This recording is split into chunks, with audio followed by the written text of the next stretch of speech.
Selamat petang, salam sejahtera. Isu hangat petang ini panas. Johor negeri pertama tumbang tahun 2022.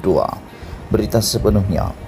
Desas-desus pembubaran Dewan Undangan Negeri Dun Johor bagi memberi laluan kepada pilihan raya negeri PRN diadakan dalam masa terdekat semakin hangat diperkatakan kebelakangan ini.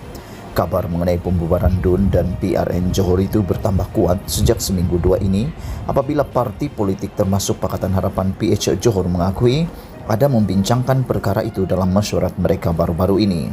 Timbalan Pengerusi Parti Amanah Negara Amanah Johor, Zulkifli Ahmad berkata, desas-desus PRN Johor bakal diadakan bertambah kuat selepas ahli Dewan Undangan Negeri Adun Kempas Datuk Osman Sapian yang juga mantan Menteri Besar meninggal dunia pada 21 Disember lalu. Amanah dan PH Johor mendapat kabar DUN Johor mungkin akan dibubarkan seawal 15 Januari ini. Ada juga perkabaran yang mengatakan pembubaran akan berlaku pada Februari ini selepas banjir di negeri ini pulih. Kita faham keadaan politik semasa di Johor amat genting apabila pembahagian kerusi DUN sangat tipis dengan Kerajaan Perikatan Nasional PN memiliki 28 kerusi, manakala PH pula 27 kerusi selepas kematian Adun Kempas. Keadaan ini sememangnya tidak stabil jika ada satu adun melompat, kerajaan negeri akan tumbang pada bila-bila masa.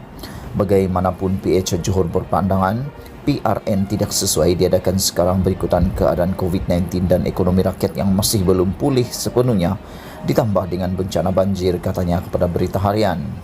Terdapat 56 kerusi di DUN Johor dengan agihan terkininya adalah UMNO dan DAP masing-masing 14 kerusi, Bersatu 11, MIC 2, PAS 1, sementara Amanah 6 dan PKR 7.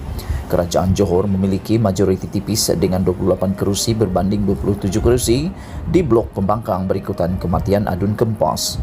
Sementara itu, Zulkifli yang juga Adun Kota Iskandar berkata, fokus PH Johor ketika ini adalah untuk membentuk kestabilan politik di Johor, pemulihan ekonomi, termasuk memulihkan keyakinan pelabur luar selain membantu rakyat yang terjejas. Namun, katanya, PH Johor bersedia berhadapan PRN jika ia dilaksanakan dalam masa terdekat, mengambil kira percaturan politik Kerajaan Perikatan Nasional PN Johor diterajui Barisan Nasional yang yakin mendapat kepercayaan rakyat susulan kejayaan di PRN Melaka dan Sarawak.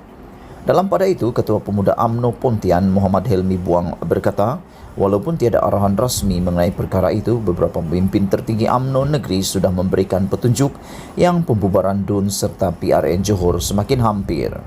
Jika benar PRN dilakukan dalam masa terdekat, UMNO perlu memenuhi kehendak pengundi. Satu daripadanya, calon mestilah muka baharu dan generasi muda mesti diketengahkan selain menyelesaikan pelbagai isu masyarakat yang memerlukan perhatian.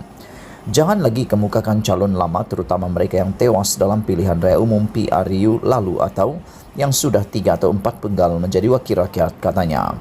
Sekian isu hangat petang ini. Jangan lupa tinggalkan komen anda, tekan butang subscribe. Kita jumpa lagi. Bye-bye.